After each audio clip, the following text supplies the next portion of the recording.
बंदर क्या जाने अदरक का स्वाद। तो आज की हमारी ये कहानी है। प्राचीन समय की बात है। किसी गांव में एक माली रहा करता था। माली बहुत ही अच्छा था। वह जानवरों से बहुत ही प्रेम किया करता था। साथ ही जो भी कोई उसके पास आ जाता तो वह अपने खेत से फल फ्रूट उसे दे दिया करता था। साथ ही जब भी कोई जानवर उसके खेत में आता तो वह उसे भी अनेक तरह के फल देता ताकि उसका पेट भर जाए। जब उस जानवर का पेट भर जाता तो वह आराम से वापस माली के खेत से चले जाया करते थे।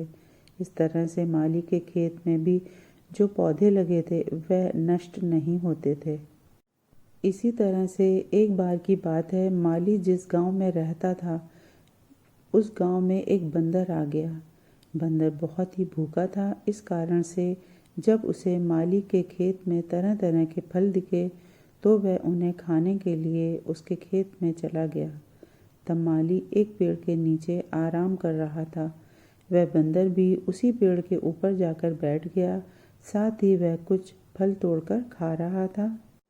कुछ समय तक वह फल खाता रहा।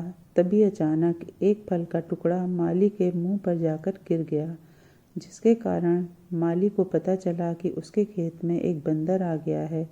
यह देखकर माली ने सोचा कि इसे किसी तरह से यहाँ से भेजना होगा, वरना यह मेरा सारा खेत नष्ट कर देगा।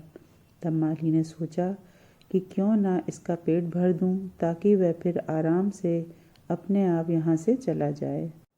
यह सोचकर माली ने एक फल से भरी टोकरी पेड़ के ऊपर रख दी, जिसे देखकर बंदर आराम से उसे खाने लगा।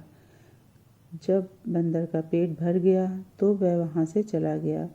इसी तरह से अगले दिन बंदर वापस माली के पास आया तो माली ने फिर से उसे फलों की भरी टोकरी दे दी, जिसे खाकर बंदर वापस चला गया। इसी तरह से बंदर को माली के पास आते हुए काफ़ी समय बीत गया था। इस कारण से माली बंदर से बहुत ही प्रेम करने लगा था और जब भी वह वहाँ आता तो उसकी बहुत ही अच्छी तरह से सहायता करता और उसका पेट भरता था। एक दिन की बात है, माली के खेत में गांव के कुछ लोग आए हुए थे। तब माली उनके लिए चाय बनाने के लिए अपने खेत से एक अदरक से भरी टोकरी लाया ताकि चाय बना ले और गांव के लोगों को दे दे। तभी माली के खेत में वह बंदर आ गया। यह देखकर माली ने सबसे पहले उसे फल दिए और फिर चाय बनाने लगा। तब बंदर कुछ समय तक तो फल खाता रहा, पर तभी उसकी नज़र टोकरी में रखी अदरक पर पड़ी।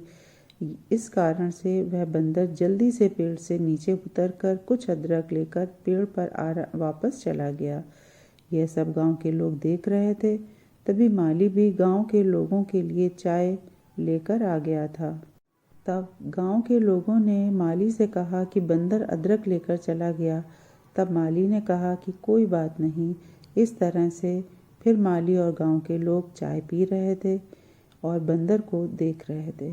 तब बंदर ने अदरक को अपने मुंह में लिया और उसे खाने की कोशिश करने लगा। तभी बंदर को वह अदरक बहुत ही कड़वी लगी। इस कारण से बंदर ने उस अदरक को माली की तरफ फेंक दिया। कुछ समय बीत जाने के बाद बंदर फिर से अदरक खाने लगा। तब उसे फिर से कड़वी लगी तो बंदर ने उस अदरक को माली की तरफ फेंका। इस बार माली के सर पर जाकर वह लगी। यह सब गांव के लोग देख रहे थे। इसी तरह से फिर गांव के लोग माली के पास से अपनी अपनी जगह वापस चले गए। गांव में जब भी कोई व्यक्ति किसी गुणवान वस्तु की कदर नहीं करता तो उसे बंदर क्या जाने अदरक का स्वाद कहते। यह सुनकर लोग कहते कि इसका क्या अर्थ है। तब उन लोगों से कहा जाता कि जो लोग किसी गुणवान वस्तु की कदर नहीं करता वह बंदर के अदरक के स्वाद के बारे में न जानने के बराबर है। इस तरह से कहते हुए वे लोग बंदर की पूरी बात बताने लग जाते थे। इस तरह से फिर इस मुहावरे का प्रयोग किया जाने लगा। इस तरह से इस मुहावरे का अर्थ अज्ञानी व्यक्ति गुणवान वस्तु की कदर नहीं जानता हो गया। तो जहाँ पर कोई अच्छी चीज़ की दूसरा वैल्यू नहीं समझता है, वहाँ पर इस मुहावरे का यूज़ किया जाता है। अगर आपको हमारी कहानियाँ पसंद आती हैं तो चैनल को सब्सक्राइब करें और कहानी को लाइक करें। Thanks for watching.